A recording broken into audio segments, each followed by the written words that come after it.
Menopause వాళ్ళకి, ఆ మహిళలకి ఈ బ్లాడర్ ప్రాబ్లమ్స్ వస్తాయంటారా ఎక్కువగా? చాలా వస్తాయండి. చాలా ఫ్రీక్వెంట్‌గా మనం చూసే ఏజ్ గూడా అదే అనమాట. సో, మెనోపాజ్ అప్పుడు ఏమవుతది అనంటే, నార్మల్ హార్మోన్స్ ఏవైతే ఉంటాయో అవన్నీ తగ్గిపోతాయి.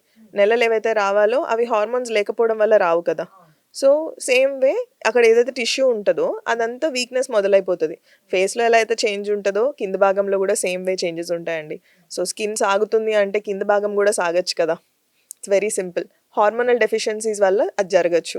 సో, ఎక్స్‌టర్నల్‌గా హార్మోన్ పెట్టాల్సిన అవసరం కొంతమందికుంటుంది. కొంతమందికి అవసరం ఉండదు.